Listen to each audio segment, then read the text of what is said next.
আসসালামু আলাইকুম রহমতুল্লাহি ওয়া বারাকাতু। মামা আসছি ইলিশ খাওয়ার জন্য। মামা আসবো আর ইলিশ খাবো না, আসলে এটা তো হয়ই না। তো এই জন্য আমরা দেখে শুনে বড় বড় ৩টা ইলিশ নিয়েছি আলহামদুলিল্লাহ। আল্লাহ তাআলার শুকরিয়া। তো সাথে সাথে আমাদেরকে শহীদুল ইসলাম ভাই আমার ডান পাশে যিনি দাঁড়িয়ে আছেন টুপি ছাড়া পাঞ্জাবি পরা, শহীদ ভাই বলল কি হুজুর আপনাদেরকে আজকে আমি কোরাল মাছ খাওয়াবো। তো বললাম ঠিক আছে, আপনি যেহেতু কোরাল মাছ খাওয়াবেন তাহলে আমরা কিনে ফেলি। তো আমরা একটা দরদাম করে কোরাল মাছ যখন কিনে ফেলছি, তো বললাম তাহলে আমরা চলো শহীদুল ভাইয়ের জন্য একটু দোয়া করি। তো সকলে মিলে একটু দুষ্টামি করতেছিলাম, হাত উঠিয়ে একটু দোয়া করলাম শহীদুল ভাইয়ের জন্য। শহীদুল ইসলাম ভাই অনেক খুশি হয়েছে আমাদের দোয়া দেখে, বললো যে আলহামদুলিল্লাহ অনেক খুশি হয়েছে। শহীদুল ভাই যখন দোয়া করতেছিলাম এর ফাঁকে আমাদের সাথে আরেক স্পন্সর ছিল, আপনারা সকলেই চেনেন, আমার অনেক ভিডিওতে দেখেছেন, আমাদের এনায়েত ভাই, যে আমার ডান পাশে যিনি সুন্দর মতো হাসি দিয়েছেন, রুমাল কান্দে আমার ডান পাশে যিনি মাওলানা এনায়েত। তো সে নতুন বাইক কিনেছে, এখন সকলে মিলে ধরেছে তুমি তো নতুন বাইক কিনেছো, তুমি আমাদেরকে কিছু খাওয়াতে হবে। তো এনায়েত ভাই বললো ঠিক আছে, আমি তোমাদের কাছে চিংড়ি খাওয়াবো। ঠিক যেই কথা সেই কাজ, এনায়েত ভাই কথা মতো আমাদের জন্য চিংড়ি নিয়ে নিলেন। তো এনায়েত ভাইয়ের জন্য দোয়া করলাম, মন ভরে সকলে মিলে একটু দোয়া করলাম, আল্লাহ তাআলা যেন বাইকের মধ্যে বরকত দান করেন। তারপর আমরা সকল ফ্রেন্ডরা একসাথে মিলে দাঁড়িয়েছিলাম, দাঁড়িয়ে দাঁড়িয়ে দেখতেছিলাম যে মামা কিভাবে সেগুলোকে প্রসেস করে, কিভাবে ভাজা করে। সাথে সাথে পরামর্শ করে আমরা ইলিশ মাছের সাথে বেগুন ভাজা নিয়ে নিলাম, বেগুনও ভাজতে বললাম।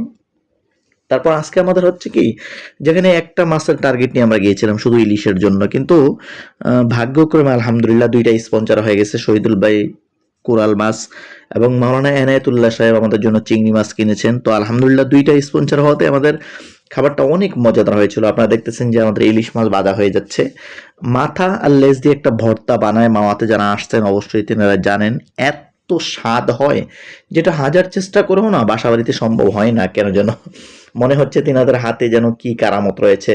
আল্লাহ তাআলা তিনাদের ব্যবসার মধ্যে আরো বরকত দান করুক। এদিকে আমরা সবাই দাঁড়িয়েছিলাম, সকলে আমরা যারা গিয়েছিলাম, আসলে আমরা যারা গিয়েছি সকলেই এক এক মসজিদেরই ইমাম ও খতিব। সাথে আমাদের ভাই ব্রাদার যারা আছেন তারাও গিয়েছেন আমাদের সাথে। বিশেষ করে শহীদুল ইসলাম ভাই আমরা যেখানেই যাই আমাদের সাথে যাই, তো ওলামা প্রেমিক মানুষ, আলেমদেরকে অনেক মহব্বত করেন, ভালোবাসেন, আলেমদেরকে খাওয়াইতে অনেক ভালোবাসেন আলহামদুলিল্লাহ। এটা হচ্ছে শহীদুল ইসলাম ভাইয়ের কোরাল মাছ ভাজা হচ্ছে এবং আমাদের এনায়েত ভাইয়ের চিংড়ি মাছ আমাদের জন্য ভাজা হচ্ছে। আমরা যেটা কিনেছিলাম ইলিশ মাছ সেটা ভাজা হয়ে গেছে অলরেডি, সেটা প্রসেস করতেছে, আমাদের জন্য ভর্তা বানাইতেছে। তো এখন আমাদের জন্য কোরাল আর চিংড়ি মাছ ভাজা হচ্ছে। তো যেহেতু ইলিশ মাছ ভাজাটা দেখেছিলাম, তো এখন চিন্তা করলাম যে কোরাল মাছ কিভাবে বাজে সেটা একটু দেখি। তো সবাই আমরা দাঁড়িয়েছিলাম, কথা বলতেছিলাম, দুষ্টামি করতেছিলাম। আলহামদুলিল্লাহ কিছুদিন পর পর আমাদের যাওয়া হয় মাওয়া, কিন্তু বাস্তবতা হচ্ছে আমরা যখন বের না হই, কোথাও সফর না করি, তো কেমন যেন একটু আনইজি আনইজি লাগে। এক জায়গায় থাকতে থাকতে মসজিদ মাদ্রাসা কেমন যেন হয়ে যায়। তো যখন একটু বাহিরে বের হই, দেখার জন্য কোথাও যাই, তো আলহামদুলিল্লাহ মনটা অনেক ভালো হয়ে যায়। সকলেই বলল যে ঠিক আছে আপনি এত কথা বলতেছেন, তো একটু মাছ ভাজা করেন তো দেখি।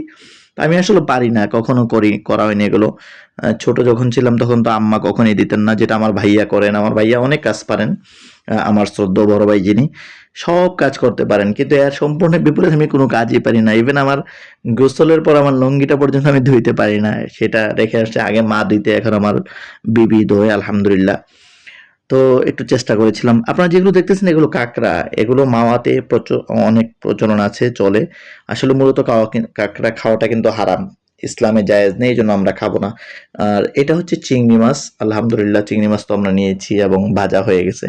এখন আমরা বসে যাব খানা খাইতে, সেজন্য আপনাদেরকে টাটা বাই বাই, আসসালামু আলাইকুম।